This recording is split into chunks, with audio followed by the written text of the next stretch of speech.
मुंबई के मीरा रोड वाला हादसा याद है, जिसमें 31 साल के जैब जुमैर अंसारी ने धर्म पूछकर 2 सिक्योरिटी गार्ड्स को चाकू मार दिया था। केस में कुछ नई बातें सामने आई हैं। आरोपी को उम्मीद थी कि पुलिस उसे तुरंत मार देगी, इसीलिए जब वो गार्ड्स पर हमला करने के लिए निकला था तो घर पर ISIS के नाम का एक नोट छोड़कर निकला था। इंडियन एक्सप्रेस की रिपोर्ट के मुताबिक नोट में लिखा था कि लोन वुल्फ तुम सब पर हमला करेगा। लोन वुल्फ उस व्यक्ति को कहते हैं जो बिना किसी ग्रुप या फिर संगठन के अकेला हमला करता है। इस केस में भी लोन वुल्फ कहा जा रहा है, हालांकि यह भी कंफर्म नहीं हुआ है। रिपोर्ट के मुताबिक ISIS को लिखा नोट जैब के लैपटॉप के बगल में रखा हुआ था, पेंसिल से लिखा हुआ। पुलिस को वो दुकान भी मिल गई है जहां से जैब ने क्राइम के लिए 9 इंच लंबा चाकू खरीदा था। जैब के घर से 2 मोबाइल फोन मिले हैं, एक में सिम है और दूसरा फोन बिना सिम का है। पुलिस इस एंगल से भी जांच कर रही है क्या वो किसी और के भी कांटेक्ट में था, क्योंकि जैब ने अपने दोनों फोन फॉर्मेट कर दिए थे ताकि किसी भी तरह से पुलिस को कोई लिंक नहीं मिले। इंडियन एक्सप्रेस की रिपोर्ट के मुताबिक जो पुलिसकर्मी सबसे पहले जैब के घर गया था, उसने बताया कि नोट को जानबूझकर ऐसी जगह रखा गया था जहां से आसानी से वो नजर आए। उसके पास 2 फोन थे, एक में सिम था और एक बिना सिम के। दोनों को उसने पहले ही फॉर्मेट कर दिया था। घर लौटने के बाद उसने काला कुर्ता पहन लिया था और उसने कहा था कि ये कुर्ता ISIS की सोच को दिखाता है।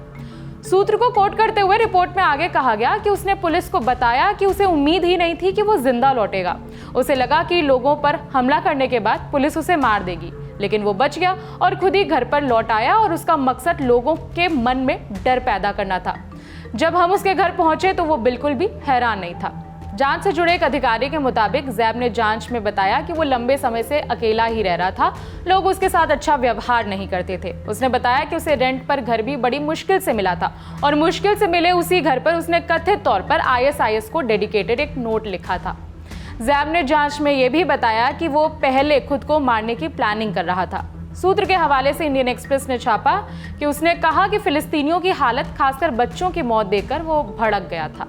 रिपोर्ट के मुताबिक जैब ने फिलिस्तीन के लिए डोनेशन भी दिया है, जिसकी जांच की जा रही है। पुलिस ने यह भी बताया कि उसके पास से प्रो ISIS कंटेंट मिला है।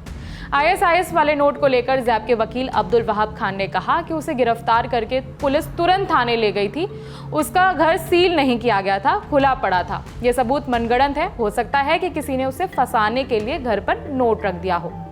अब संक्षेप में घटना का बैकग्राउंड भी समझ लेते हैं। 27 अप्रैल को जैब जुमैर अंसारी ने धर्म के आधार पर 2 सिक्योरिटी गार्ड्स पर हमला कर दिया था।